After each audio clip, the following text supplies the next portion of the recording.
Farid Hassan was a simple man, with a strong heart and unwavering faith. After losing his wife, he decided that his most sacred mission would be to raise his three daughters with dignity and solid Islamic values. There was no luxury, but there was a lot of love, the kind of love found in silent prayers and warm bread shared at the table. The girls grew up learning about resilience in Islam, listening to Quranic morals at bedtime and understanding that life is a testing ground where faith and patience aren't optional. They're essential tools. Farid Hassan became a classic example of Islamic parenting, balancing firmness with tenderness. And yes, his pain was real, but he chose to turn it into purpose. But life takes unexpected turns, and kindness doesn't always receive immediate rewards. Trying to fill the void left by his wife, Farid Hassan married a seemingly devout widow. At first, everything seemed fine, until subtle tensions began to appear. Sharp looks, harsh orders, and a silent distance growing inside the home. Zainab, the youngest, sensed something was off. She watched more than she spoke, and saw that the stepmother didn't offer the same warmth. This kind of family tension is more common than people admit. Many Muslim families face similar struggles. This is where the moral story begins. How do you balance kindness and firmness, kindness and forgiveness, when you're surrounded by judgment and silent manipulation? The conflicts escalated, and the daughters began to feel the weight of a new reality. Not just missing their mother, but also enduring someone who saw them as obstacles. Farid Hassan, torn between his duties as a husband and his love as a father, tried to keep the peace, but it was like walking on fire. This part of the Islamic story dives deep into family struggles. When good and evil don't fight out in the open, but hide in gestures and quiet words. Good versus evil isn't always black and white. Sometimes it's a shade of gray hidden in routine. And here lies the crucial insight. Even in a tense environment, lessons are being sown. Children's Islamic stories aren't just bedtime tales. They're spiritual guides for times of trial. And what comes next? Well, it goes far beyond the imaginable.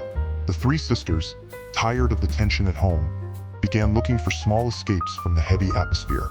One day, while exploring a field near the village, they stumbled upon a place straight out of a wisdom tale. A small milk pond, hidden among old trees, where the air was light and time seemed to stop. There, they felt peace, a rare peace almost forgotten. It was as if Allah had reserved that space just for them. A sacred pause amidst the family battle. This type of spiritual story reminds us that sometimes healing is found in simplicity.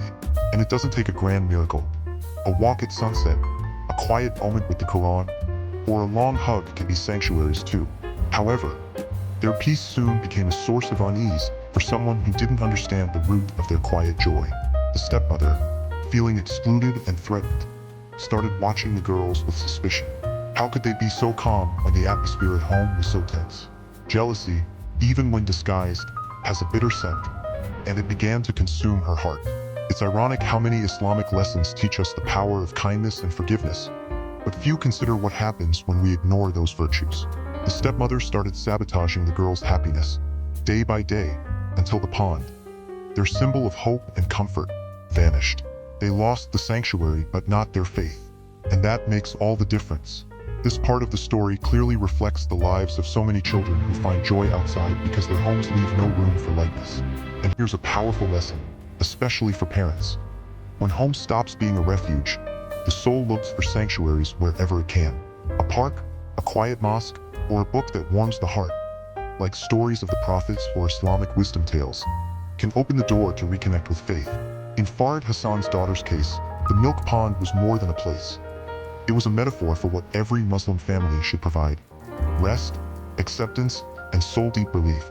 But how do you respond when even that is taken from you? The answer, as you're about to see, comes from the most unexpected place. Time passed, and Farid Hassan's daughters, now grown, still carried the scars of those difficult years. But as in every true inspirational story, pain isn't the ending. It's the setup for something greater. What no one expected was that Zainab's son, still young, would bring not just courage, but light. Raised with strong moral values and steeped in Quranic morals, he had something rare: spiritual insight and boldness. When signs of a darker threat emerged, a magician manipulating the stepmother and endangering the family, it was this young boy who decided to act. And not with hate, but with wisdom, faith, and action. He faced real challenges, the kind that test more than physical strength, they test character. Many would have hidden, but he sought knowledge, wise counsel, and above all, turned to prayer. Inspired by stories like that of Prophet Yusuf, a.s., he found the courage to confront evil head-on, knowing that good versus evil isn't just an external fight but an internal one too. His victory wasn't immediate.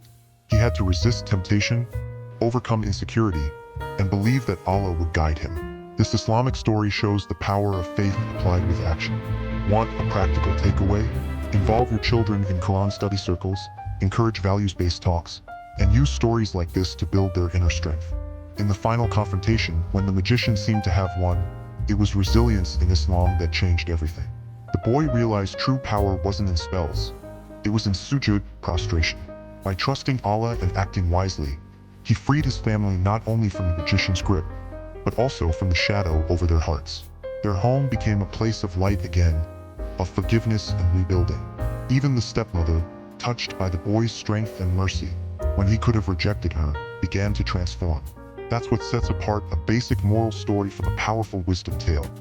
It doesn't just entertain, it changes lives.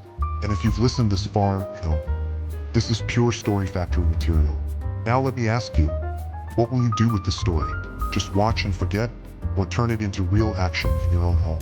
Because what Farid Hassan and his daughters went through isn't just a tale. It's a mirror of what happens in homes around the world every day.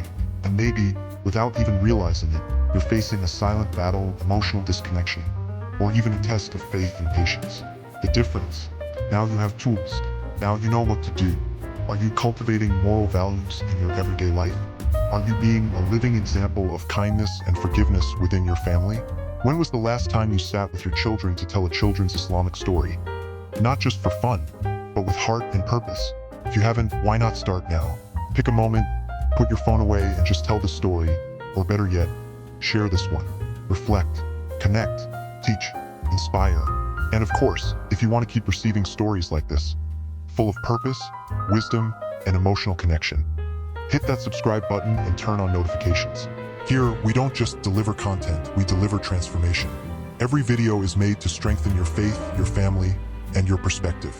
And if you've come this far, it means something in you is ready to grow. So let's keep going. The next story might be exactly what your heart needs.